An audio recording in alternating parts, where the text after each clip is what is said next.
आज हम एलआईसी के एंडोमेंट प्लान के बारे में बात करने वाले हैं कि इसे कस्टमर के सामने सही तरीके से कैसे प्रेजेंट करना है ताकि कस्टमर हमारी बात को आसानी से समझे और उसे निर्णय लेने में आसानी हो। वीडियो शुरू करने से पहले आपको रिक्वेस्ट है कि वीडियो को पूरा देखें और स्किप ना करें। जब कस्टमर चिल्ड्रन प्लान के बारे में इंक्वायरी करता है या फिर चिल्ड्रन पॉलिसी लेने के लिए इंटरेस्टेड है तो उन्हें एंडोमेंट प्लान को किस तरह से प्रेजेंट करें। सबसे पहले कस्टमर को ध्यान से सुने, अपने बच्चों के लिए उनके क्या सपने हैं वो समझें, उस सपने को पूरा करने के लिए कितना समय बाकी है इसका ध्यान दें, उस सपने को पूरे करने के लिए कितने पैसों की आवश्यकता लग सकती है इसका कैलकुलेशन करें। उन्हें जो सुनने में इंटरेस्ट है पहले वो बात करें। चिल्ड्रन प्लान के बारे में थोड़ा बताइए, चिल्ड्रन पॉलिसी क्यों नहीं लेनी चाहिए और आपकी खुद की पॉलिसी क्यों लेनी चाहिए ये उन्हें बताना ज़रूरी है, क्योंकि चिल्ड्रन पॉलिसी में अगर पिता की मृत्यु होती है तो सिर्फ प्रीमियम भरना बंद हो जाएगा और पॉलिसी के पैसे जैसे तय हुए हैं उसी प्रकार से बच्चे के 18 साल पूरे होने के बाद ही मिलेंगे। लेकिन अगर पॉलिसी निकालने के 4-5 साल बाद ही प्रपोजर की मृत्यु हो जाए तो बीच के 14-15 वर्षों में बच्चे के एजुकेशन फीस, कपड़े, ट्यूशन फीस, खाना, इसके लिए पैसे कहाँ से आएंगे। लेकिन अगर पिता की मृत्यु होती है और पॉलिसी पिता के नाम पर हो तो पैसे तुरंत मिलेंगे, जिससे उसके एजुकेशन, खाने पीने, कपड़ों के लिए पैसे उपलब्ध रहेंगे। इसे एक उदाहरण से समझते हैं। पिता की एज 25 साल है और बच्चे की एज 0 वर्ष है। सम एश्योर्ड 15 लाख है और एक्सीडेंट बेनिफिट राइडर 15 लाख है। पॉलिसी टर्म और प्रीमियम टर्म 15 साल है, जिसमें पहले साल 1,06,000 का प्रीमियम आएगा और 15 साल के बाद 23,17,000 की मैच्योरिटी मिलेगी। कैश फ्लो की मदद से इसे और अच्छे से समझते हैं। पॉलिसी के 5 साल बाद अगर पिता की नेचुरल डेथ होती है तो 18,15,000 रुपये नॉमिनी को मिलेंगे और अगर एक्सीडेंटल डेथ होती है तो 33,15,000 रुपये नॉमिनी को मिलेंगे। मतलब सिर्फ 5,20,000 रुपये के प्रीमियम से 33,15,000 रुपये बच्चे की परवरिश के लिए उपलब्ध हो जाएंगे। अब जानते हैं कि अगर पॉलिसी की मैच्योरिटी को इंस्टॉलमेंट में लेते हैं तो इससे क्या फ़ायदे होंगे और बच्चे की एजुकेशन के लिए तय किए गए गोल्स किस तरह से फुलफ़िल हो जाएंगे। बच्चे की उम्र जब 15, 16, 17, 18 होगी तब बच्चा 9वीं, 10वीं, 11वीं और 12वीं की कक्षा में होगा। इसी प्रकार बच्चे की उम्र 19, 20 और 21 साल होगी तब बच्चा ग्रेजुएशन में होगा, जिसके लिए स्पेशल कोर्सेज़ के लिए पैसे उपलब्ध होंगे।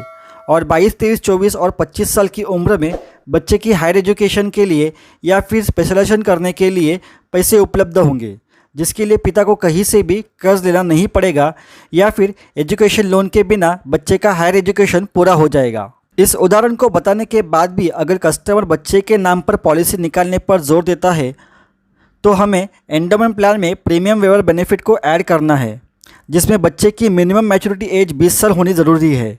बच्चा मेजर होने की वजह से पॉलिसी के सारे मॉनिटरी बेनिफिट्स बच्चे को मिलेंगे।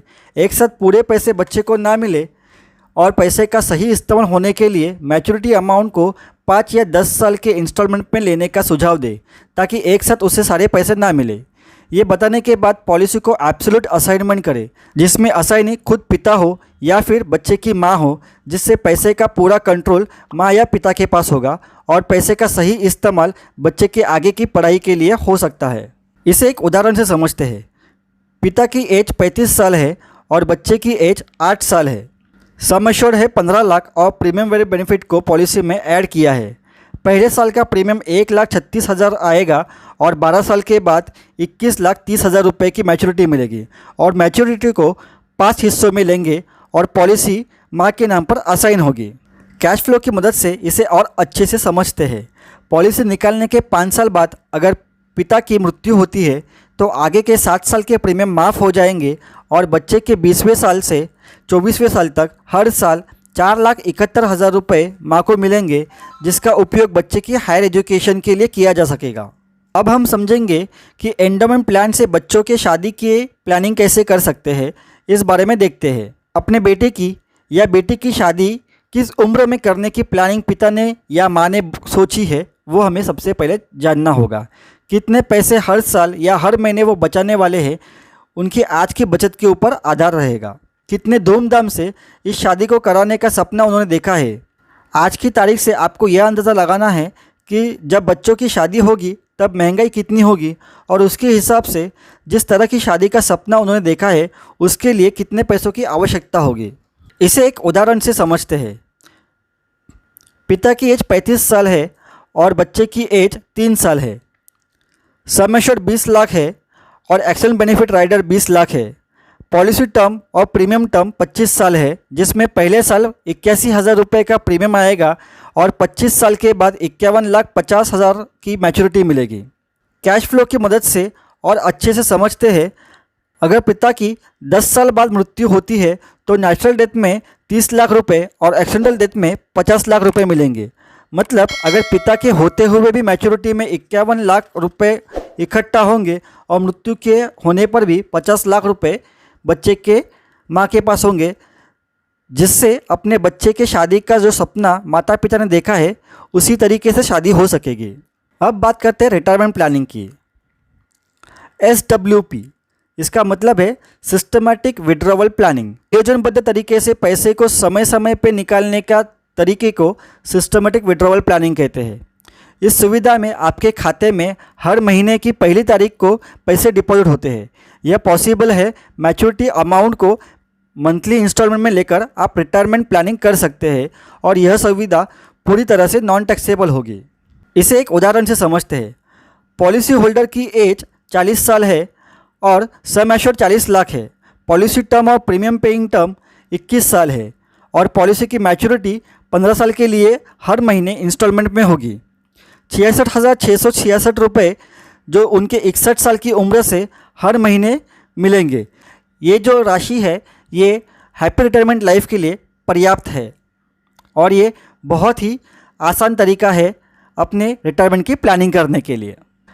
एंडोमेंट प्लान टर्म इंश्योरेंस के मुकाबले कैसे बेहतर है, इसे अब हम जानने की कोशिश करेंगे। सबसे पहले अपने कस्टमर को ध्यान से सुने। उसके मन में किस चीज़ का डर है जिससे वो टर्म प्लान लेना चाहता है, ये देखिए।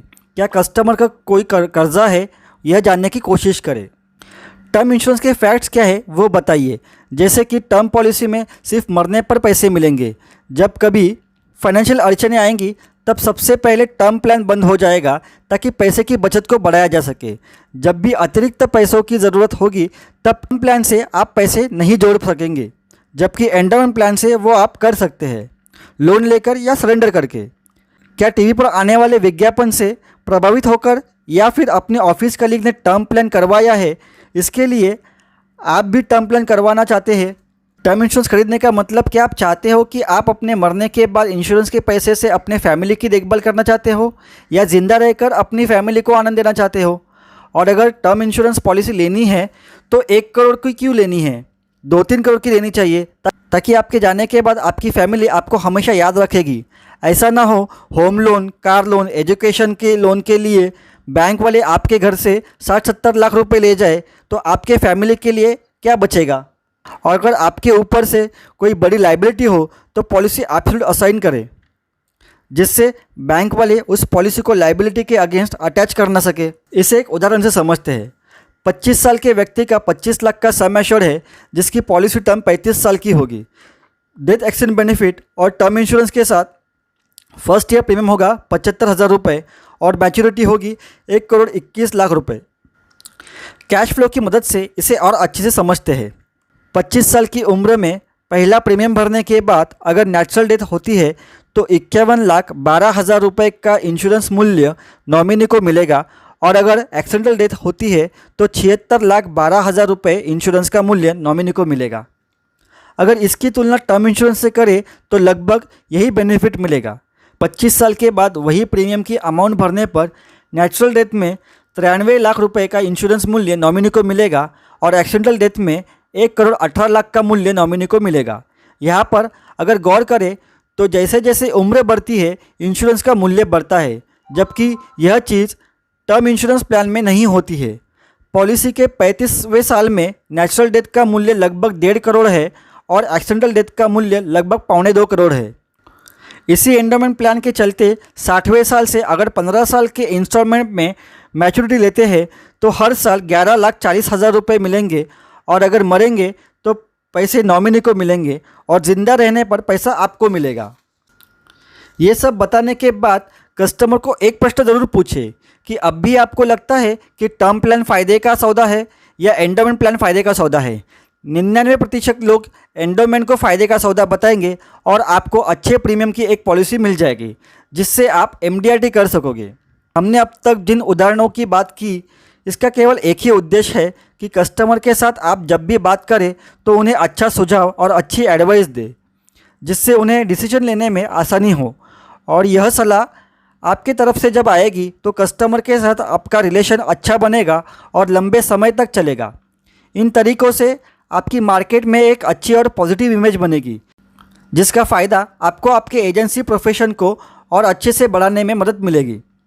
उम्मीद है कि आप इन सारी चीज़ों का ध्यान रखेंगे और अपने कस्टमर को सही मार्गदर्शन भी करेंगे। आज का वीडियो आपको कुछ नया सिखाने योग्य होगा ऐसा मानता हूँ। अगले वीडियो में हम मनी बैक प्लान के बारे में आपको जानकारी देंगे। हमारे साथ जुड़े रहने के लिए चैनल को सब्सक्राइब करें और नोटिफिकेशन बेल को दबाएं। धन्यवाद।